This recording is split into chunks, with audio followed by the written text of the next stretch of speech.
Hi guys, कैसे हैं आप सब। उम्मीद करता हूँ अच्छे ही होंगे। आप जुड़ चुके मनीष क्लासेस से। मैं मनीष कुमार। तो आज की एक्सरसाइज है 3.3, जिसमें क्वेश्चन नंबर 3 के तीसरा नंबर तक कर लिए थे। तो आज क्वेश्चन नंबर 4 से स्टार्ट करने वाले हैं। चलो पहले क्वेश्चन पढ़ के सुना देते हैं। क्वेश्चन है, फोर्थ नंबर क्वेश्चन है, एक नगर में एक टैक्सी के भाड़े एक नियत के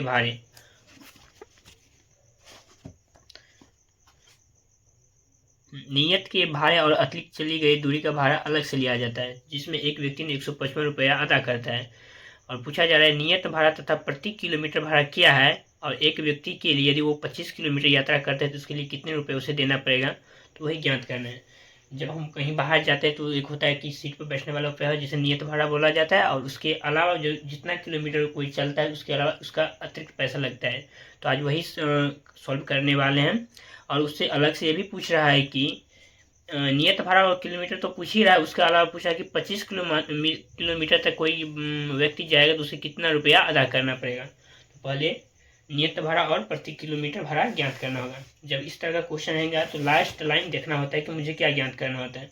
जो ज्ञात करना होता है उसी को मान लेना होता है। तो चलो बनाते हैं। तो एक्सरसाइज है 3.3, क्वेश्चन नंबर 3 का फोर्थ क्वेश्चन। तो क्या माना, नियत भाड़ा मतलब फिक्स भाड़ा। उसे ये भाड़ा चाहे 1 किलोमीटर जाए या 2 किलोमीटर जाए, ये भाड़ा उसे देना ही पड़ेगा। चाहे जैसे होता है कि सीट पर बैठने का पैसा ये होता है, ये हमेशा ही फिक्स होता है। लिखेंगे, मान लिया कि टैक्सी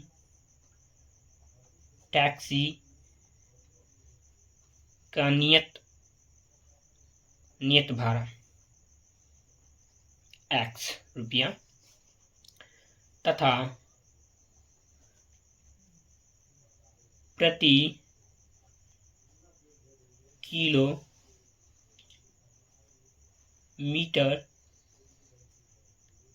किलोमीटर का भाड़ा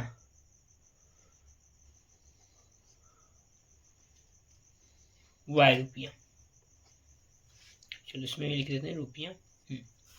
तो प्रश्न क्या कह रहा है, प्रश्न लिख देते हैं। प्रश्न कर रहा है, कोई व्यक्ति, क्या लिखा था क्वेश्चन में, कोई व्यक्ति एक नगर में एक टैक्सी भाड़ा जिसमें नियत भाड़ा और अतिरिक्त भाड़ा चली गई दूरी पर लिया जाता है, जिसमें कोई व्यक्ति 10 किलोमीटर दूरी तय करता है। तो आपको हम बताए थे नियत भाड़ा मतलब नियत भाड़ा तो फिक्स ही रहेगा हमेशा। तो लिख देंगे x प्लस उसके अलावा वो प्रति किलोमीटर हिसाब से उसे रुपया देना पड़ता है। तो प्रति किलोमीटर वो 10 किलोमीटर चलता है, तो मतलब 10 वाई। 1 किलोमीटर हम क्या माने हैं, y। तो 10 किलोमीटर क्या हो जाएगा, 10y।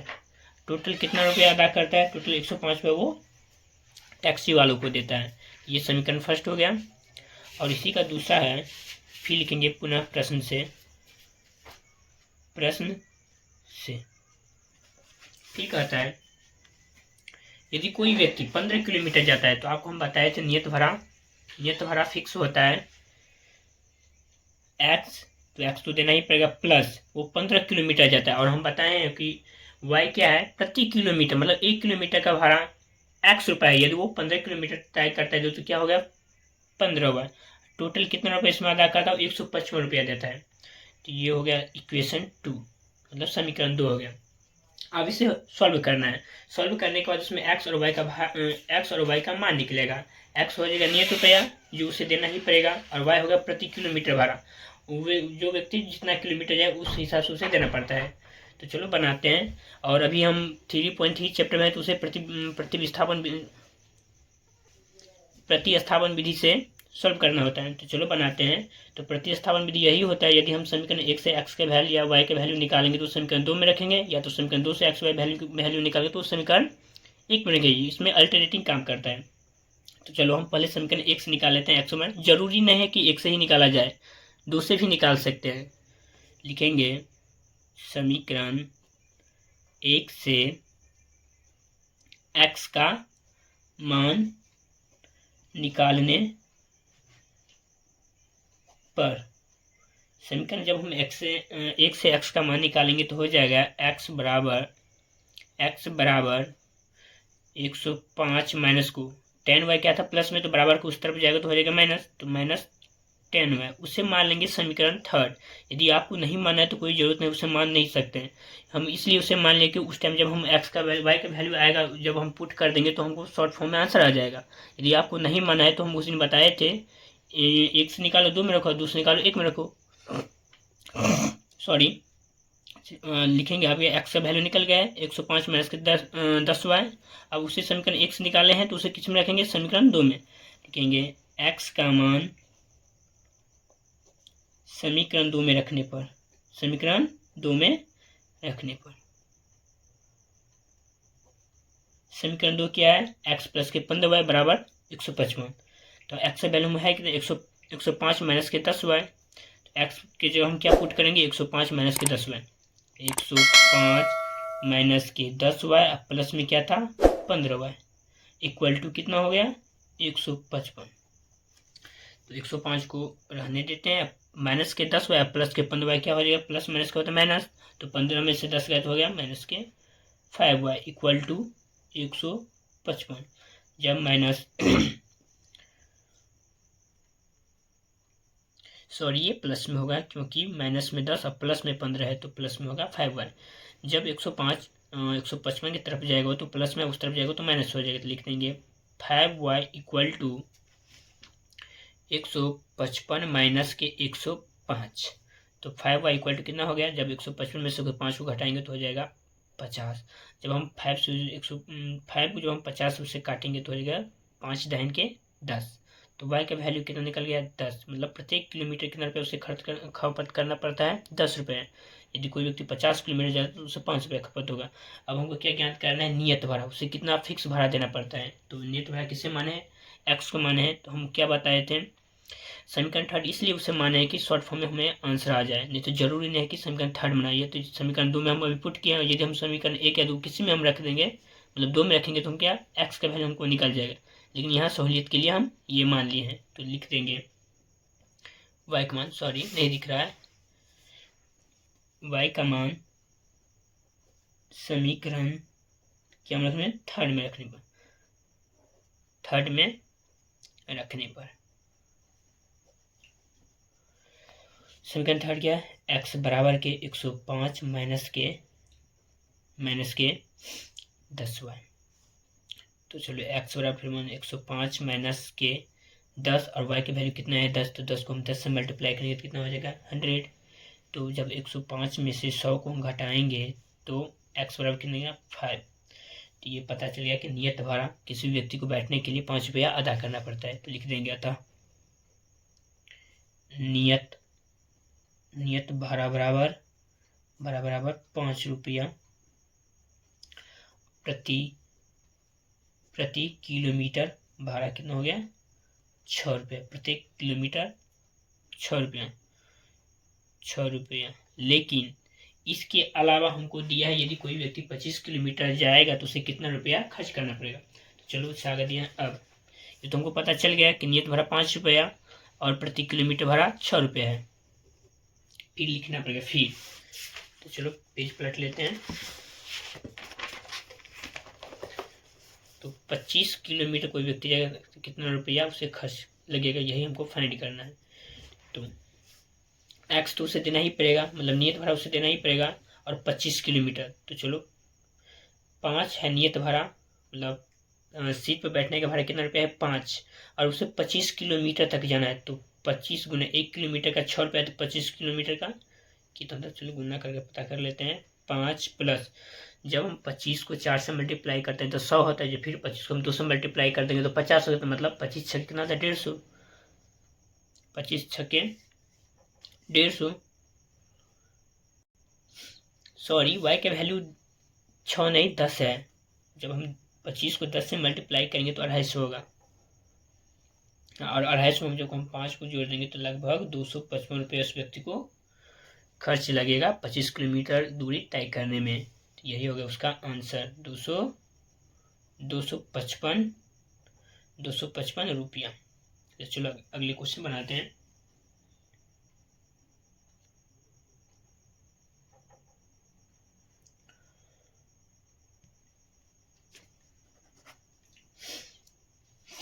इसी का 5वां क्वेश्चन है।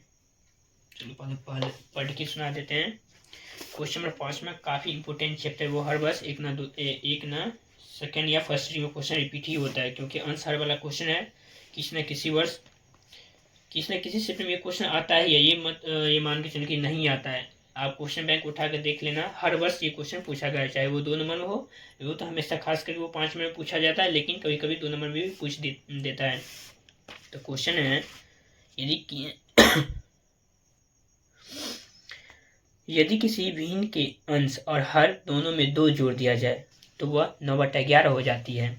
यदि अंश और हर में 3 जोड़ दिया जाता है तो वह भिन्न 5/6 हो जाते, तो वो भिन्न ज्ञात करना है। तो आप पढ़े होंगे बचपन में भिन्न का फॉर्मूला क्या होता है, अंश बटा हर, जिसे इंग्लिश में फ्रैक्शन बोला जाता है। फ्रैक्शन फॉर्मूला क्या होता है, न्यूमिनेटर बटा के डिनोमिनेटर। तो चलो यही आज ज्ञात करना है। हम क्या बताए थे, सबसे पहले क्या क्वेश्चन पढ़ लेना है, उसके बाद आखिरी लाइन को पढ़ना है। आखिरी लाइन जो आपको ज्ञात करने के लिए बोलेगा वही मान लेना है, उससे ज़्यादा कुछ नहीं करना। जिसके हमको क्या ज्ञात करेंगे, वो भिन्न। तो भिन्न का फॉर्मूला होता क्या है, भिन्न बराबर होता है अंश बटा हर। तो पहले हमको मान लेना है अंश और उसके बाद हर। चलो बनाते हैं, लिखेंगे मान लिया कि अंश बराबर x, ऐसे लिख देंगे, तथा हर बराबर y। तो लिख देंगे, फॉर्मूला बना देते हैं। भिन्न बराबर क्या होता है, अंश बटा हर, मतलब x बटे y। अब लिखेंगे प्रश्न से,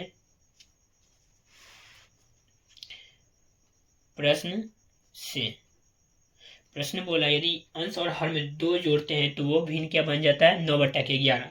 तो अंश क्या है, अंश है x, इसमें हम जो जोड़ेंगे, और y मतलब हर में बोला है 2 जोड़ेंगे तो वो हो जाता है भिन्न, बन के क्या तैयार हो जाता है, 9/11।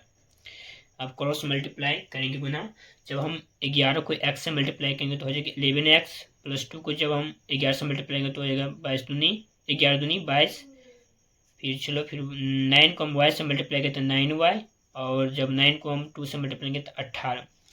तो अचर और चर को एक साथ रखेंगे, जैसे कि चर को चर के पास ले जाएंगे, अचर को अचर के पास ले जाएंगे। तो 11x को रहने देंगे और 9y को उस तरफ लाएंगे तो प्लस में था, उस तरफ आएगा तो माइनस बन जाएगा, तो -9। और उस तरफ 18 है और 22 को ले जाएंगे उस तरफ, अभी प्लस में हो, जब बराबर को उस तरफ जाएगा तो माइनस में हो जाएगा, तो हो गया कितना, -22।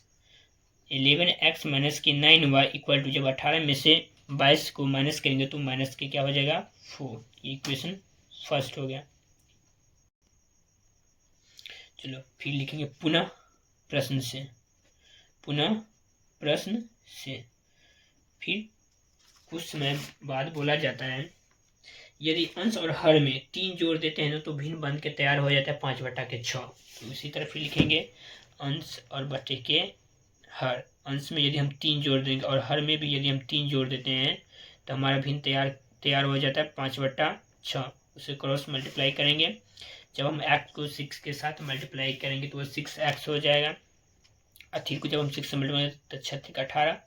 फिर 5 को y के साथ मल्टीप्लाई करेंगे तो 5y, प्लस 5 दिया क्या कितना होता है, 15। तो हम आपको बताया तो चर को चर के पास ले जाएंगे और चर को चर के पास।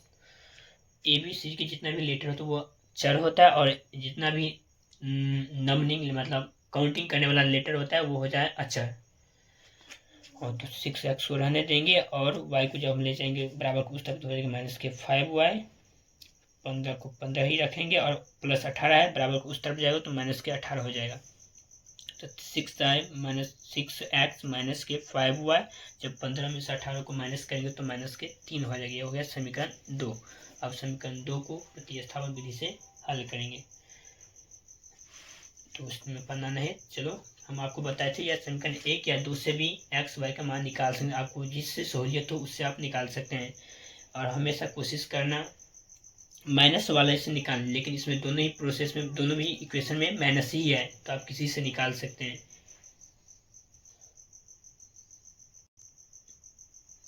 हम लिख लेते हैं समीकरण 1 से। तो समीकरण 1 क्या है, समीकरण 1 से x का मान निकालने पर, तो समीकरण 1 से x का मान निकालेंगे तो समीकरण 1 है क्या, समीकरण 1 है 11x माइनस के 9y इक्वल टू माइनस के 4। तो लिख लेते हैं 11x माइनस के 9y माइनस के 4। 11x को रहने देंगे, उसको उस तरफ ले जाएंगे तो हो जाएगी माइनस के प्लस के 9y, और x का वैल्यू लेंगे तो x को छोड़ देंगे, जो x के साथ जो मल्टीप्लाई में होगा डिवाइड में चला जाएगा तो हो जाएगा माइनस के 4 प्लस के 9y अब बट्टे के 11।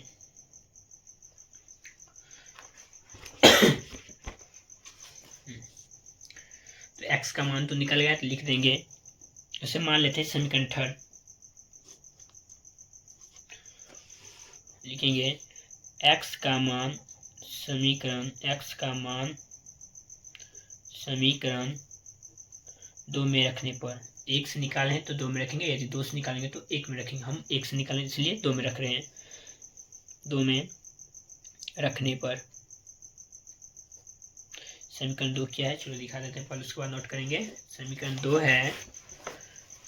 2 है 5x माइनस के 6x माइनस के 5y इक्वल टू माइनस के 3। 6x माइनस के 5y इक्वल टू माइनस के 3, जिसमें x के वैल्यू कितना निकले माइनस के 4 प्लस के 9 डिवाइडेड बाय 11। तो x से जब ये वैल्यू पुट करेंगे माइनस के 4 प्लस के 9y बटे 11, उसे ब्रैकेट में बंद कर लेंगे, उसका फिर लिखा है माइनस के 5y इक्वल टू माइनस के 3। जब माइनस 4 को हम 6 से मल्टीप्लाई करेंगे तो हो जाएगा माइनस के 24, 9 छक्के 54 y बटे के 11, फिर माइनस 5y y के डिवाइड में कुछ नहीं है तो मान लेंगे 1 माइनस के 3। जब 11 और 1 को एलसीएम लेंगे, मतलब लघुत्तम लेंगे तो क्या हो जाएगा 11, तो माइनस 24 प्लस के 54 और 11 बच्चे 55 होते हैं, माइनस के 55 y इक्वल टू माइनस के 3। फिर क्रॉस मल्टीप्लीकेशन करेंगे तो इसके डिवाइड में कितना है 1 है, तो 1 के साथ मल्टीप्लाई करेंगे तो माइनस के 24, यहाँ y था तो प्लस के 54y और माइनस के 55y क्या हो जाएगा माइनस के y। जब 1 आता है तो उसे नहीं लिखा जाता है अलजेब्रिक ऑपरेटर के साथ। फिर 11 को जब 11 को माइनस 3 के साथ मल्टीप्लाई करें तो माइनस के 33 माइनस y माइनस 33 और ये 24 जो है सो अभी माइनस में उस तरफ जाएगा तो प्लस में 24, तो माइनस y बराबर जब माइनस 33 और प्लस 34 माइनस 33 और प्लस 24 कितना होगा, जोड़ घटाव करेंगे तो प्लस माइनस माइनस होता है, तो उससे पहले हम बड़े में से छोटे को घटा लेंगे, उसके बाद देखेंगे उसमें बड़ा कौन है। बड़ा 33 है, जो बड़ा रहेगा उसी का चिन्ह लगेगा। तो 33 में जब हम 24 को घटाएंगे तो हमारे पास बचेगा 9 बचेगा 9 बचेगा माइनस के 9 और माइनस माइनस कैंसिल, y बराबर कितना आ गया 9। चलो y का वैल्यू तो आ गया, और उस जहाँ माने थे समीकरण 3 उसमें अब यदि हम वैल्यू को पुट कर देंगे तो हमारा आंसर आ जाएगा। यदि आप लोग चाहते हैं नहीं पुट करना तो कोई ज़रूरत नहीं, आप पुट कर सकते हो 1 में भी, लेकिन उसमें थोड़ा कैलकुलेशन करना पड़ेगा। तो लिख देते हैं y का मान समीकरण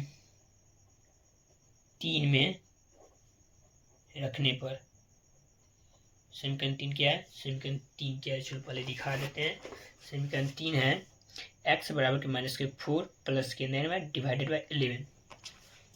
x बराबर माइनस के 4 प्लस के 9y बट्टे के 11, यदि उसमें y का वैल्यू कितना है 9 पुट करेंगे तो हो जाएगा 9 गुने 9 बट्टे के 11, तो माइनस के 4 प्लस 9 में 81 होता है अब बट्टे के 11। जब माइनस 4 को हम 81 के साथ जोड़ेंगे तो क्या हो जाएगा प्लस में 77। प्लस माइनस पहले माइनस से पहले घटा लो, बड़े में से छोटे को घटा लो, उसके बाद देखो कि चिन्ह किसका बड़ा है। जैसे 81 प्लस में और 4 माइनस में तो बड़ा हो गया 81, तो उसी को चिन्ह लगा दें, तो इसलिए 77 प्लस में बट्टे के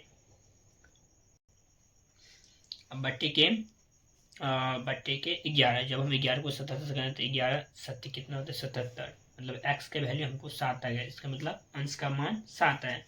तो हमको क्या ज्ञात करने के लिए बोला है भिन्न, तो लिख देंगे अतः पहले लिख लेते हैं अंश बराबर 7 और हर बराबर आया है 9। फिर लिखेंगे हमको पूछा है अंश हर का, उसके कोई मतलब नहीं, पूछा है हमसे भिन्न। भिन्न इसलिए अंश हर इसलिए लिखा है कि भिन्न का फॉर्मूला बनता है अंश बटे का हर।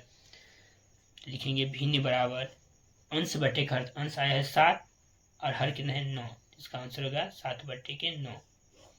ये क्वेश्चन काफ़ी इंपॉर्टेंट है, इसे बार बार प्रैक्टिस कीजिएगा, हर बार 5 में ये क्वेश्चन पूछता है।